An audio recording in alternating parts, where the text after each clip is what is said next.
அன்பர் அழைக்கிறார், அன்பர் அழைக்கிறார், அன்பர் அழைக்கிறார், என் அன்பர் அழைக்கிறார்.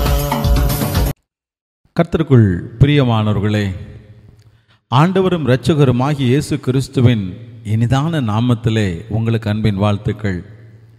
அன்பர் அழைக்கிறார் ஊழியத்தின் சார்பிலே வாரம் ஒரு வார்த்தை நிகழ்ச்சியின் மூலம் உங்களை சந்திப்பது மிகுந்த மகிழ்ச்சி. இந்நாளிலும் கூட நாம் ஒரு பாடலை பாடி தேவனை மகிமைப்படுத்தி நாம் வேத வசனங்களை தியானிப்போமா?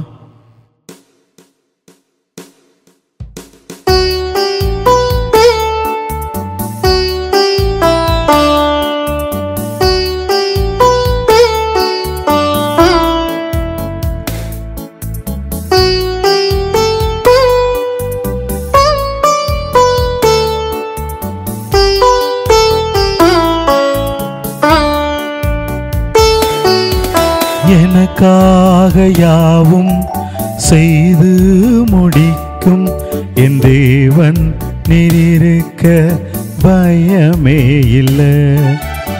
எல்லாவற்றையும் எல்லாவற்றாலும் நிரப்பும் நீரிருக்க பயமே இல்லை. எனக்காக யாவும் செய்து முடிக்க என் தேவன் இருக்க பயமே இல்லை. எல்லாவற்றையும் எல்லாவற்றாலும் நிரப்பும் நீரிருக்க பயமே இல்லை. உங்க கைகள் குறுகவில்லை, உம்மால் கூடாததெதுவும் இல்லை. உங்க கைகள் குறுகவில்லை, உம்மால் கூடாததெதுவும் இல்லை. உம்மால் கூடாததெதுவும்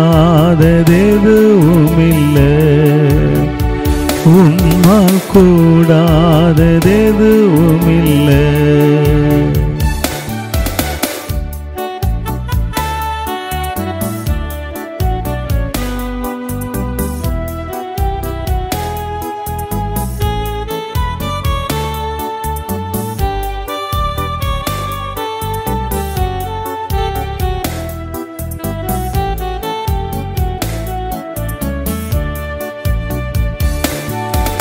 சகலத்தையும் நீ உருவாக்கினி, வார்த்தையாவே நீ உருவாக்கினி. சகலத்தையும் நீ உருவாக்கினி, வார்த்தையாலே நீ உருவாக்கினி. என் வாழ்விலும் நீ வாக்கினால் சொன்னதை கரத்தினால் செய்து நிறைவேற்றுவேன். என் வாழ்விலும் நீ வாக்கினால் சொன்னதை கரத்தினால் செய்து நிறைவேற்றுவேன். உங்க கைகள் குறுகவில்லை, உம்மால் கூடாததெதுவும் இல்லை. உங்க கைகள் குறுகவில்லை, உம்மால் கூடாததெதுவும் இல்லை. உம்மால் கூடாததெதுவும் இல்லை. உம்மால் கூடாததெதுவும் இல்லை.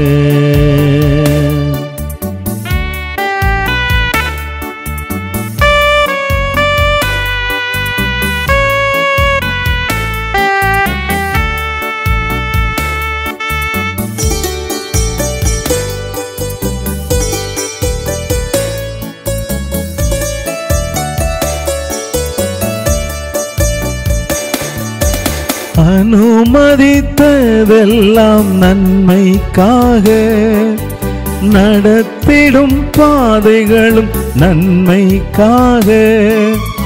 அனுமதித்ததெல்லாம் நன்மைக்காக, நடத்திடும் பாதைகளும் நன்மைக்காக, அதின் காலத்தில் நேர்த்தியாய் செம்மையாய் எனக்காக யாவும் செய்து முடிப்பீர்.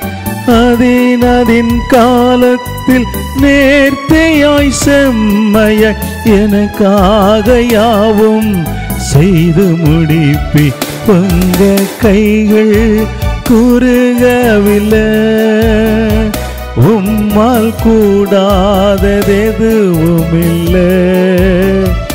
உங்க கைகள் குறுகவில்லை, உம்மால் கூடாததெதுவுமில்லை. உம்மால் கூடாததெதுவுமில்லை. உம்மால் கூடாததெதுவுமில்லை. இயேசுவால் கூடாததெதுவுமில்லை. இயேசுவால் கூடாததெதுவுமில்லை. பிரியமானவர்களே, இந்த நாளிலும் தேவ செய்திக்காக ஆண்டவர் கொடுத்த வேத பகுதி சங்கீதங்களின் புஸ்தகம் 138 சங்கீதம் 8 வசனம். உங்களுக்காக நான் அதை வாசிக்கிறேன். கர்த்தர் எனக்காக யாவையும் செய்து முடிப்பார். கர்த்தாவே, உமது கிருபை என்றும் உள்ளது. உமது கரத்தின் கிரியைகளை நெகிழவிடாதிருப்பீராக.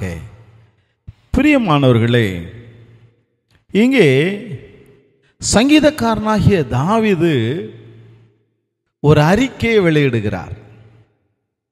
என்ன அறிக்கை இது? ஒரு விசுவாசமுள்ள அறிக்கை. விசுவாசமுள்ள அறிக்கை. அந்த விசுவாசமுள்ள அறிக்கையிலே அவர் சொல்லுகிற காரியம் என்னவென்றால், கர்த்தர் எனக்காக யாவற்றையும் செய்து முடிப்பார். கர்த்தர் எனக்காக யாவற்றையும் செய்து முடிப்பார் என்ற அந்த விசுவாசம். பிரியமான தேவ பிள்ளைகளே, நம்முடைய வாழ்க்கையிலே நாம் விசுவாசத்தை கட்ட வேண்டியது அவசியமாயிருக்கிறது. வாழ்க்கை விசுவாசத்தின் அடிப்படையிலே கட்டப்படும் என்றால் அந்த வாழ்க்கை கற்பாறையின் மேல் கட்டின வீட்டுக்கு ஒப்பாயிருக்கும். ஆம், ஒரு மணலிலேயும் வீடு கட்டுகிறார்கள், கற்பாறையிலே வீடு கட்டுகிறார்கள். ரெண்டுக்கும் வித்தியாசம் இருக்கிறது அல்லவா? அதுபோலத்தான் விசுவாசம் உள்ள ஒரு வாழ்க்கை கற்பாறையின் மேல் கட்டப்பட்ட ஒரு வாழ்க்கையாய் காணப்படுகிறது. உலகத்தின் அடிப்படையிலே கட்டப்படுகிற ஒரு வாழ்க்கை அது அநேக நேரங்களிலே பெருமழை வரும் பொழுது அந்த வாழ்க்கையானது பெரிய பிரச்சனைகள் வாழ்க்கையில் வரும் பொழுது வாழ்க்கை இழந்து போகிற ஒரு சூழ்நிலையிலே காணப்படுகிறோம். நாம் இன்றைக்கு நம்முடைய வாழ்க்கை எதன் அடிப்படையிலே கட்டி இருக்கிறோம்? இங்கே சங்கீதக்காரன் குறிப்பிட்டது போல கர்த்தர் எனக்காக யாவற்றையும் செய்து முடிப்பார் என்று சொல்லுகிற அனுபவம் என்ன? எந்த சூழ்நிலையிலேயும் எப்பேற்பட்ட தேவைகள் இருந்தாலும் இந்த வார்த்தையை நாம் பயன்படுத்துவோம் என்றால் ஆண்டவர் நம்முடைய தேவைகளை எல்லாம் சந்திக்க போதுமானவராய் இருக்கிறார். ஹல்லேலூயா. பிரியமான தேவ பிள்ளைகளே, ஒருவேளை நாம் நினைக்கலாம் சிறிய பிரச்சனைகள் சிறிய தேவைகள் வரும் பொழுது நாம் ஆண்டவர் செய்வார், ஆண்டவர் பார்த்துக்கொள்வார் என்ற நம்பிக்கை வருகிறது இயல்பு. மிகப்பெரிய நம்மை காட்டிலும் அதிகமான நம்முடைய பலனுக்கு தக்கதான மிகுதியான காரியங்கள் வரும் பொழுது நாம் அதையிலே தேவனை நம்பிக்கையாய் கொண்டிருக்கிறோமா? வேதத்திலே ஒரு காரியத்தை, விசுவாசத்தை குறித்து ஒரு காரியத்தை நான் தியானிக்க விரும்பினேன். அப்பொழுதுதான் 100க்கு அதிபதியினுடைய ஒரு காரியம் உங்களுக்காக நான் சொல்ல விரும்புகிறேன். பரிசுத்த லூக்கா எழுதின சுவிசேஷம் 7ஆம் அதிகாரத்தை நாம் எடுத்துக்கொள்வோம் என்றால் அங்கே ஒரு மனிதனை குறித்து பார்க்கிறோம். அங்கே என்ன சொல்லப்பட்டிருக்கிறது என்றால், 100க்கு அதிபதியான அந்த மனிதன் தன்னுடைய வேலைக்காரன் சுகவீனமாய் இருக்கிறான். அவன் சுகவீனமாய் இருந்ததினாலே ஆண்டவராய் இயேசு கிறிஸ்து அங்கே அவனுடைய வேலைக்காரனை வந்து சுகப்படுத்த முடியும் என்று விசுவாசித்தான். தன்னுடைய உதவியாளர்களிடத்தில் சொல்லி அனுப்பினான். அவர்கள் இயேசுவின் இடத்திலே வந்து இப்படிப்பட்ட காரியத்தை சொன்னார்கள். இப்படியாக ஒரு மனிதர் அங்கே ஜெப ஆலய தலைவர்கள் இடத்துல சொல்லி அவர்கள் சொல்லுகிறார்கள், இப்படியாக ஒரு மனிதர் 100க்கு அதிபதி இருக்கிறார், அவர் நமக்கு மிகுந்த உதவியானவர், அவருடைய வேலைக்காரன் இப்படி இருக்கிறார் என்று சொன்ன பொழுது ஆண்டவர் சொல்லுகிறார், சரி நான் வந்து அவனை சுகப்படுத்துவேன் என்று சொல்லுகிறார். அப்படி சொல்லுகிற அந்த சூழ்நிலையிலே அந்த 100க்கு அதிபதி ஒரு காரியத்தை சொல்லுகிறார் ஆண்டவரிடத்து. அந்த இடத்துல இல்லை, அவர் என்ன செய்ய வேண்டாம், இங்கே இவ்வளவு தூரம் அவர் கடினப்பட்டு இந்த இடத்துக்கு என்னை தேடி வர வேண்டாம், அதற்கு நான் பாத்திரன் அல்ல. அவர் நான் என்னிடத்தில் வருகிறதுக்கு நான் பாத்திரன் அல்ல, ஆனால் அவரை ஒரே ஒரு வார்த்தை மாத்திரம் சொல்லுங்கள், என் வேலைக்காரன் பிழைத்து கொள்வான் என்று தன்னுடைய விசுவாசத்தை வெளிப்படுத்தினார். இந்த வார்த்தைகளை ஆண்டவரை இயேசு கேட்ட பொழுது மிகுந்த ஆச்சரியம் அடைந்தாராம். அந்த 100க்கு அதிபதியினுடைய விசுவாசத்தை குறித்து மிகுந்த ஆச்சரியம் அடைந்து, இஸ்ரவேலருக்குள்ளும் இப்படிப்பட்ட ஒரு விசுவாசத்தை நான் காணவில்லை என்றார். கர்த்தருக்குள் பிரியமான சகோதரனே சகோதரியே, இன்றைக்கு நாம் ஆண்டவரை விசுவாசிக்கிறோமா? ஆண்டவரை நம்புகிறோமா? இயேசுவை நம்முடைய வாழ்க்கையில நாம் முழுமையாக நம்புகிறோமா? நாம் நம்புவோம் என்றால் நிச்சயமாகவே அவர் எல்லாவற்றையும் பார்த்து கொள்ளுகிற தேவனாயிருக்கிறார். எனக்காக யாவற்றையும் செய்து முடிக்கிற ஆண்டவர். கண்களை மூடி ஆண்டவரை நோக்கி பார்ப்போமா? விசுவாசத்தோடு நாம் ஜெபிக்க வேண்டும். ஆண்டவர் எனக்காக யாவற்றையும் செய்து முடிப்பார் என்ற விசுவாசத்தோடு நாம் ஜெபிப்போம்.